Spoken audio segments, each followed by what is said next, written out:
lost background there. Good afternoon, and I'm Czek from Kelowna now. We're live streaming. We have Dan Albas all the way in from Ottawa. They're calling in.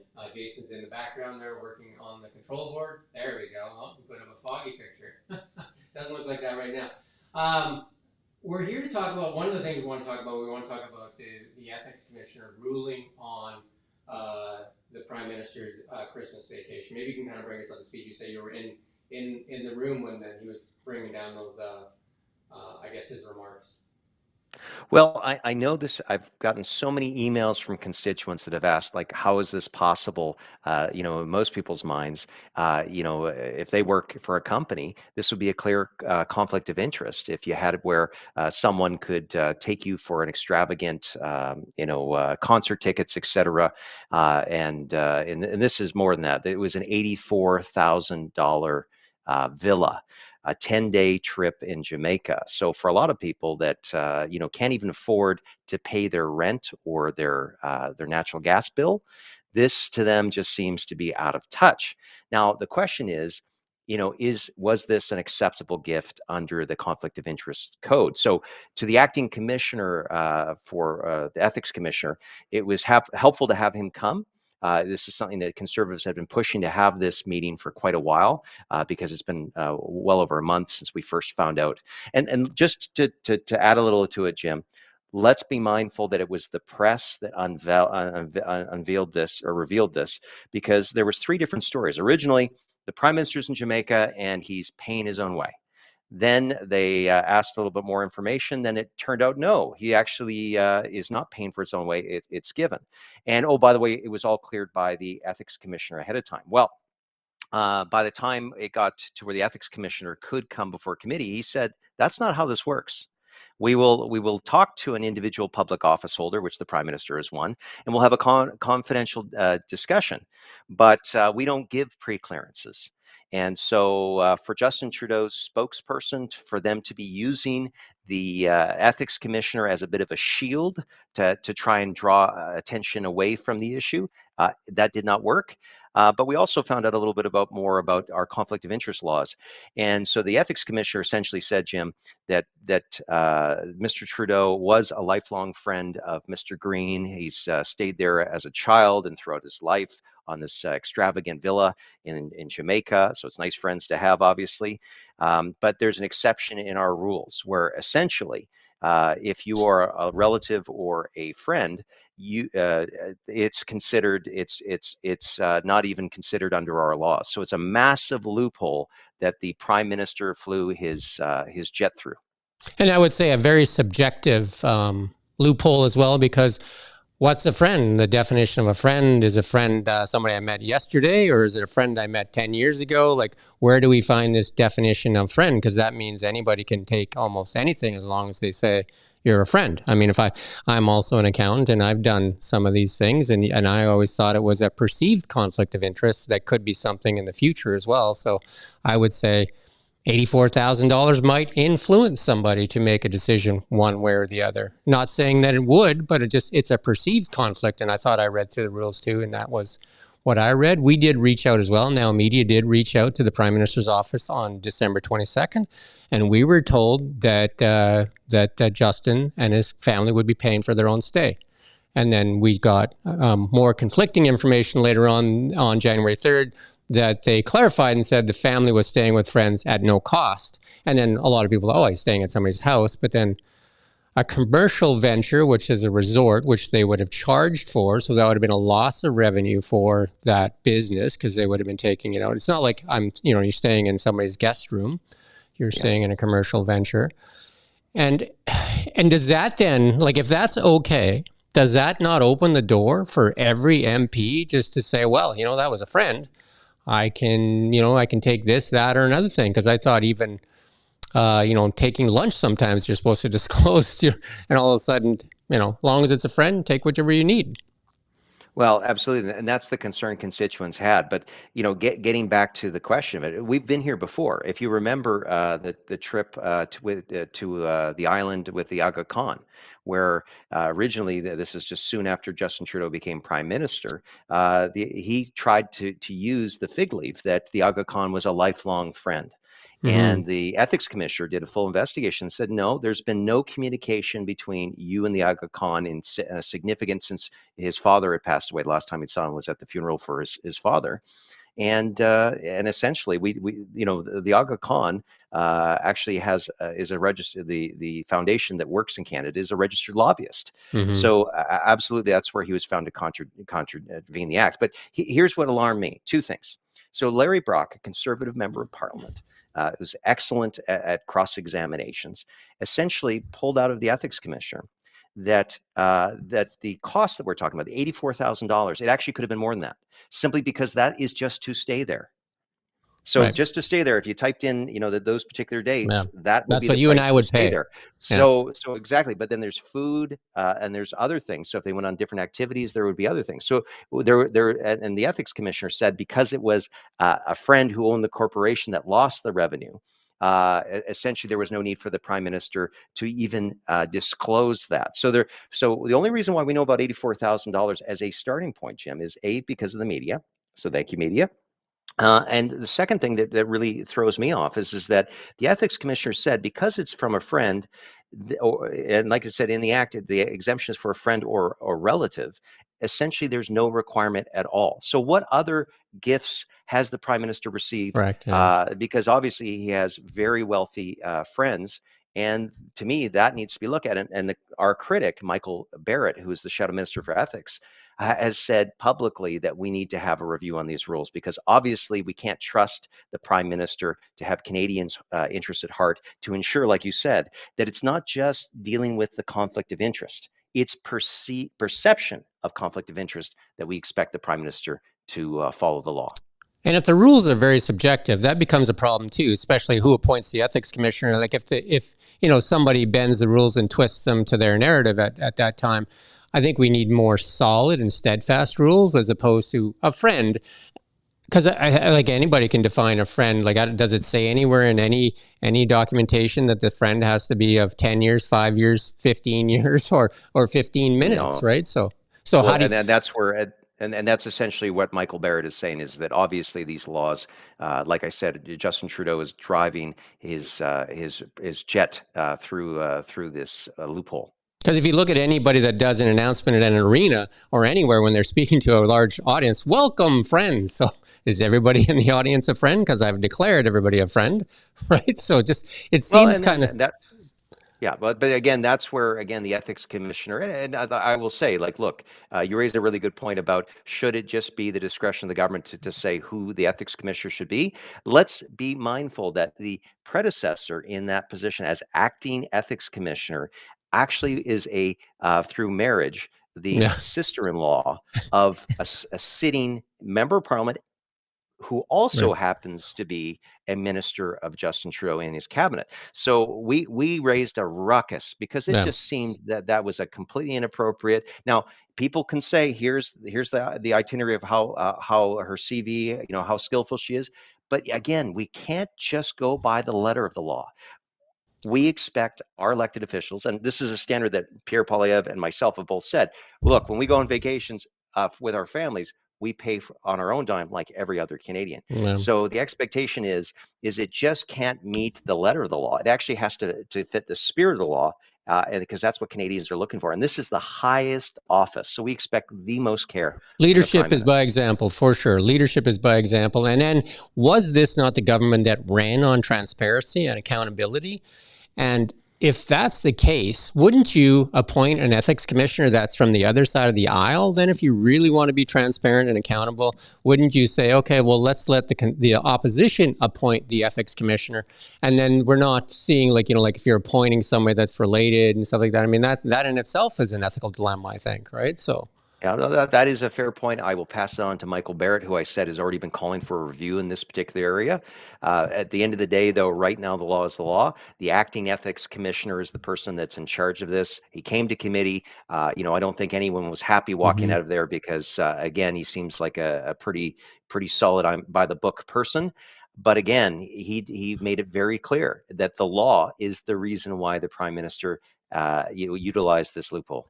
Even though he may have escaped being held accountable by the ethics commissioner, I do not think that in the eyes of many Canadians that he got away with it. I think that is just, I think the stuff I see online, that is, like most people would view it as maybe even elitism. If, I have rich friends, so I can get a lot more than the average Canadian. Again, I look at leadership as by example, not by taking what you need. I don't want to beat this one too long, though. I do want to talk about two other things, and one is there's been some ruckus in our valley, I guess, over the winery situation with Alberta. And maybe if you could kind of give us just a little background of what's going on. Okay, so just to kind of pin this up so that the viewers of Kelowna now get this 100%. First of all, since COVID, we've seen, like many small businesses, these small family wineries have been hit by closures that were forced on them and struggling with supply chain issues. So that's a bit of a backdrop. We also had that cold snap a few weeks ago, and so I've heard from some winery owners that they're looking at for this year from a loss of crops.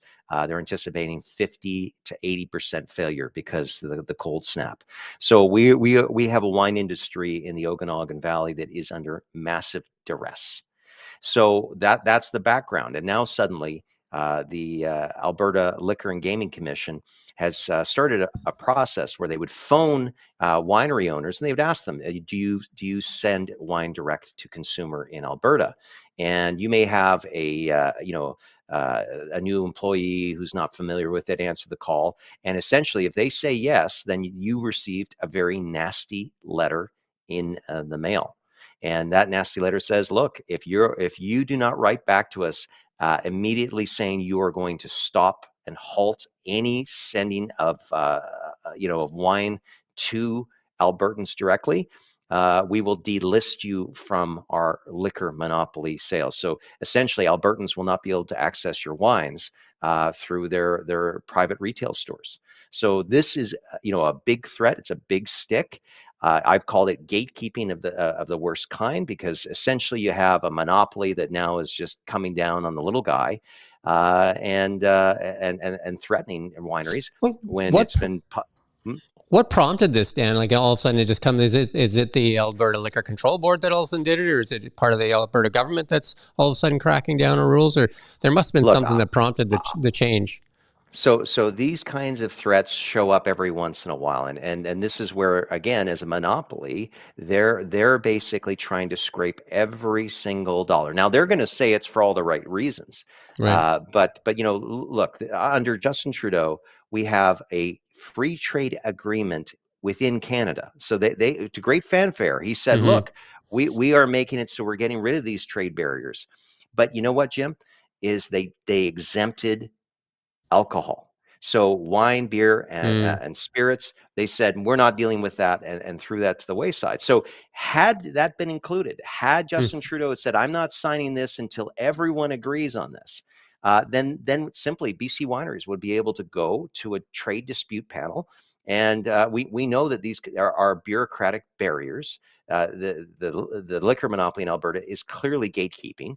And look, right now we have free trade agreements with the European Union, with America, with other countries that make it easier for foreign wineries to send to any province that they want in Canada.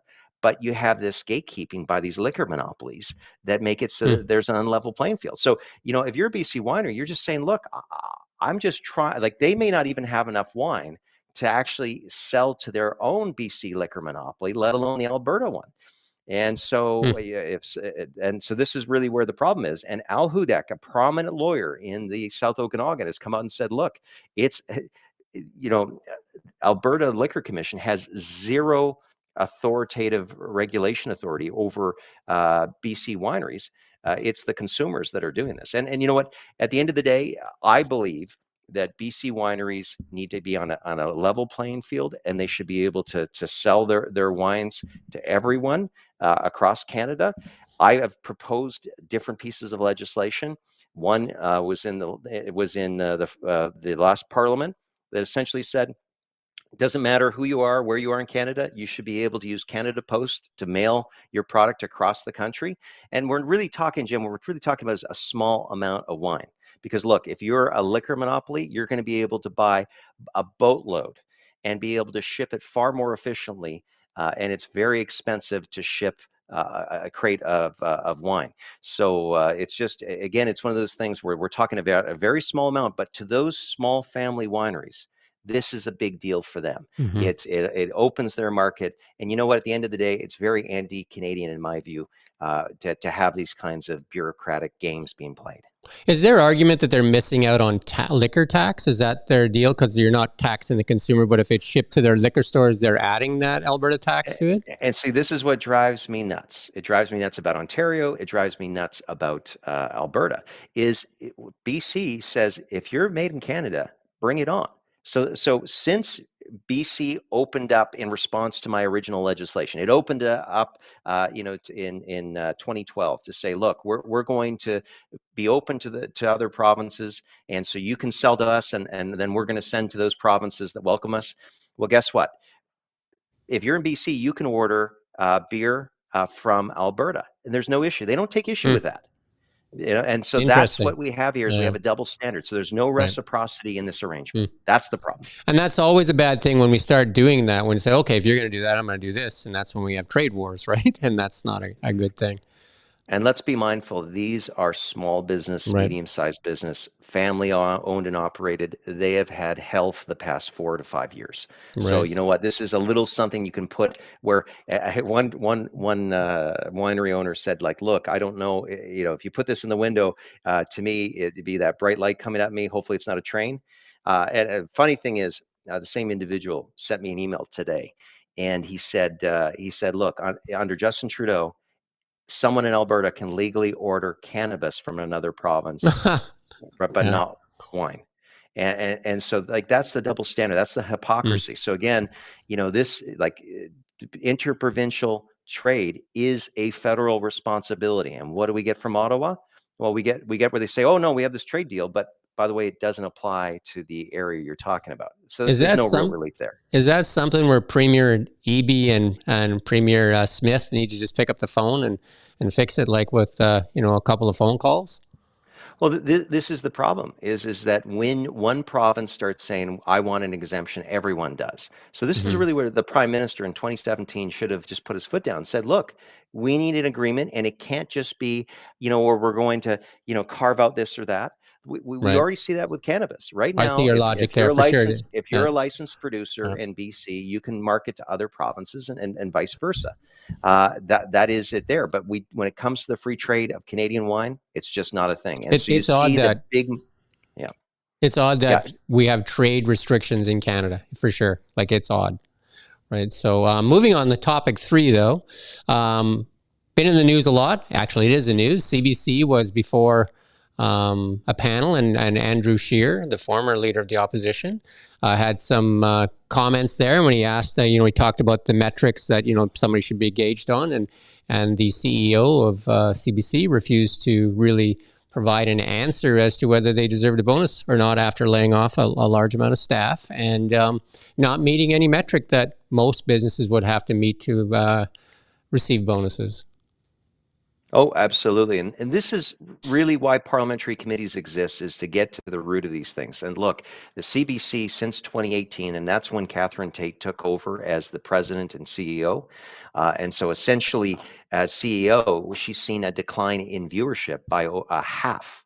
So there's less people watching CBC. They're getting record high amounts from the government, $1.27 billion that they receive from the Canadian taxpayer. They have half of the viewership that they once had, and now since of December, they've been letting go. I think close to 600 people in December, and another 200. I was going to say 800, around 800 people. Yeah. Yeah, and so essentially now, and when the question was asked to her, do you deserve a raise? She said, absolutely yes. Although she did say that it was the board of directors that ultimately decide bonuses, not her. That, again, those are the things that make it really tough for Canadians to swallow. Do you know what I mean? It's like, in a business, if you fail on all your metrics, like, nobody gets a bonus. Not that I've heard of anyway. Maybe in a large public company, but like, and then to lay off a bunch of staff and in the next moment to look for a bonus or a raise, it seems like like borderline ludicrous to me. But I mean, hey, it's just me Yeah. as as an observer, and then I also I hear from people, and it's pretty frustrating. And they are an institution that we have funded as Canadians for a long time. And I grew up with CBC, and I think there's lots of good things about the CBC, but it seems odd that we have that CBC takes the money from the public, but at some points it doesn't seem to have the voice of the public or the best interest of the public at heart. And when somebody says they still deserve a raise and a bonus when they haven't met the metrics and they're losing audience and all that stuff, I just wonder if their mission is being fulfilled properly. And that's the problem here. And this is not just a Catherine Tate / CBC issue. So it certainly is an issue. But what I see here on a regular basis in Ottawa is that under Justin Trudeau's leadership, failure is rewarded. And that's the problem. So look, we have CMHC. It's all about creating affordable homes. What have we seen since Justin Trudeau took office? We've seen a doubling in house costs. Rents are going through the roof. And guess what? Executives are getting their bonuses year after year. The Bank of Canada, objectively, we can all talk about, bring out charts and all these kinds of things, but what? We've had an inflation crisis that has made the buying power of Canadians, where we've seen purchasing power drop, and anxiety, and 2 million people are going to food banks. But guess what? Executives at the Bank of Canada are still getting their bonuses. You have, again, ministers like Minister Mark Miller, outright says the immigration system, the student visa program, is out of control. And yet, what do we have? The Minister of Housing gets a promotion. Everyone says he got promoted from it. The man who ran that system into the ground and is now being criticized for being out of control by a member of his own cabinet, gets rewarded with a promotion. So this is the problem we have with Justin Trudeau. He rewards failure, and that's wrong. We need to have a government where the ethics are clean, where we have a prime minister that leads by example and that understands that Canadians come first. Unfortunately, with Justin Trudeau, he's got all that backwards. Yeah, I mean, I would think that leaders, like a good leader, understands that they serve the public, and that's that they're the servant of the public as opposed to the other way around. Because when you are asked, a reporter did a good job there. I can't remember what they're at, Globe and Mail or who they were from. When they asked the question, how do you think Canadians take that when you take an $84,000 vacation, and what do you Canadians' reaction to that, and just that smug look and saying I had a vacation with friends, it's oblivious to our lack of empathy towards regular Canadians that are struggling to pay their bills. And I think that frustration builds. Yeah. And when people say, why are we rewarding people that have failed my family? Again, CMHC getting bonuses. We see construction of homes going down. We see doubling of house costs. A mortgage is 3 times what it was in 2015 in terms of servicing costs. So like on almost every metric, they continue to fail. But guess what? It's never the Justin Trudeau's elites. There's always a procurement contract for a friend. There's always someone that they're going to look after.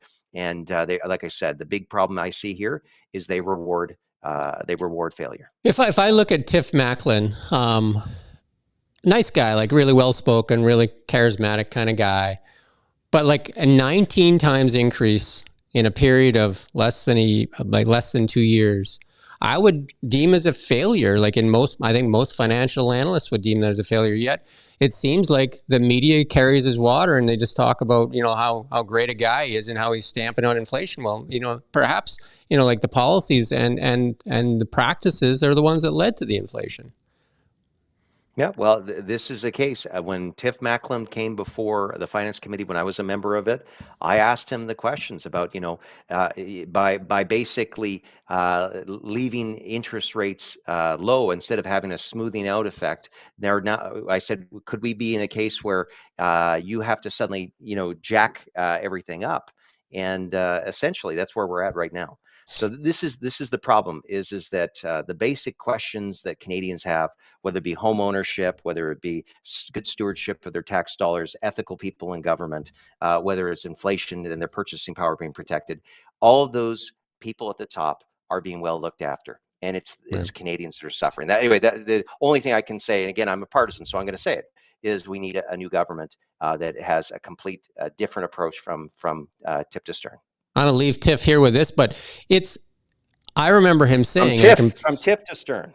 to Tiff to Stern. But he said Canadians can rest assured they can go ahead and get that loan, they go and get that mortgage, because we're not going to move rates for the foreseeable future. And then right after that, it was like almost like a bear trap. And so many Canadians went out. And I've heard from people that say, "Oh, well, that's like the stupidity of those Canadians." But I mean, you're taking advice from the most trusted institution, supposedly, that told you that rates will not be going up into the foreseeable future. That you can rest assured. And banks were very, I guess they're suggesting or they recommended variable rate mortgages, which hurt a lot of people. And even the people that weren't in those that were lucky enough to take a more of a fixed rate, some of those are coming due. And it's not like the States where they have 30-year mortgages. A lot of those are going to come due, and it's going to be really tough. Yeah. Well, we're going to see a lot of them convert over the next 2 years. But on your point, because I've spoken to a lot of people, and sometimes I'll say in a speech, I'll talk about these young couple that gets into the housing market, 2020, et cetera. And they elected to go with a variable, not because they wanted to, but because that's the only thing they could qualify for under the Right. liberal stress test. Yeah. So this is the thing, is sometimes the only option people had to get into the market was they could only qualify under a variable, which ended up putting them into far more stress because now they are figuring out, can we afford to stay here? And look at rents. So even if you were to sell your property, where would you move to where oftentimes rents are higher than your mortgage?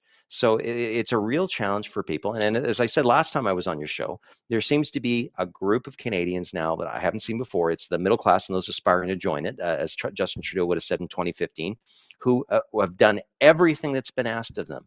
And now they are, whether it be gas, groceries, or home, the cost of keeping their home, they have no disposable income, and they're wondering how are they going to do it, and they don't qualify for any government programs. And that's the kind of distress that I see in my constituents' eyes, not to mention the senior that does not have a pension that's indexed to inflation. And when they see Justin Trudeau come out and they say, "Oh, we're working on this, everything's fine. Look at the statistics showing that Canada's number one," they just feel ignored. Yeah, and we're doing a show, I think, later this week or early next week. We're having somebody from Ontario, a lender, come on, and he's got a story of probably like 10 clients out there that can't get renewals because they can't qualify at the higher rates. So and now they're having to go to a B lender and pay a lot more. So we're going to hear from them. I'll ask you a bonus question. There's some real traffic. Yeah. There's some real challenging cases out there. I'm going to ask you a bonus question to answer if you don't want, or don't answer if you don't want to answer. Is it advisable for the current government in power to continue with rhetoric against that, which could be the next president of the United States, and really alienating ourselves from the United States when they're our biggest trade partner? I mean, it doesn't matter who wins. I mean, we don't influence elections in the United States, but if Donald Trump wins that election and we've alienated the United States to the point where they want to, get really angry with us, I mean, that's our biggest trade partner. Well, I think it's no secret. Brian Mulroney once said that he felt as a prime minister, there was no more important job than being on good basis with the Americans, because look, they're our biggest customer. We are joined at the hip. We have the largest unsecured border in the world. We also have between NORAD and other NATO affiliations that we are allies, that we stick together. And quite honestly, if Justin Trudeau decides that his electoral outcomes are more important than that relationship, that really shows how low it is. But look, we've seen so much division from this prime minister. For example, is using his progressive trade agenda to throw in carbon taxes into what should have been a upgrade to a free trade agreement that would have gotten support from everyone. But he throws in these poison pills to try to create these wedge issues, so he can say, "Look at me, how great I am." And this is the problem: is when you always put your own electoral efforts first, the country suffers. Right. And I so mean, that's what we see from him: division, choosing to stoke whether it be regional tensions with his environmental minister. Instead of working with provinces, we see more and more things going to court. We see that mhm. provinces are challenging the federal government's authority. And you know what? Again, it's never Justin Trudeau's fault. He always says, well, it's someone else that has to do it. And it's always someone else, Jim, that has to pay the price. Whether we like it or not, our neighbors to the south, we comfortably exist under their military might umbrella, and that's, like, if we compare military machines in this world, they are, like, they are the biggest power. I mean, some could argue about China, but like Canada, we've been in underneath that umbrella, and we've been comfortable under that umbrella. Well, again, like I said, if the Canadian Prime Minister is phoning the White House, I want that individual, regardless of who they are, to pick up the phone. We don't have. You know what? Yeah, I mean, again, our biggest trade partner, if we look in the Okanagan, some of our manufacturers here rely heavily on trade with the United States. Yeah, So, no, it's 100%. Some of the biggest employers have told me that they rely 100% on free trade access. Now, they will sell to other countries, yeah. but again, the dollar, the closeness, the legal system being the same. So for them, selling to the United States is like breathing. Yeah. We've kept you long enough. I know that you've had a busy day on Parliament there. So, again, thank you for your time, Dan. Any parting words or? Nope, I appreciate here. Oh, one thing is, there's this great article that I mentioned, I think that Ken Mogat did on your Kelowna Now site on the housing accelerator fund monies that Sean Fraser came last October on, and there was a follow-up story that I believe Ken had done on with the city of Kelowna when the city of Kelowna said we don't know what we're going to do with this money. We're Right. still figuring Yes. that out. You recall, yeah. I went to show someone that the other day, and the link, wasn't connecting. So, hey, if you guys can find a way to reconnect that, because I think that would be a big help, because I really want to show that there's some really great journalism going on. To make sure that whether it be in Parliament or in City Hall, that you guys are on top of it. We did have a massive server attack. I mean, I think that's happening throughout the world. So that likely led to that. And our techs have been working, I think, for the past week to restore all those connections. And that's likely where that one was too, right? So, yeah, thank you. Again, Dan. Thanks so much. Appreciate it. And look forward to our next conversation. All right. Have a great night. Take care.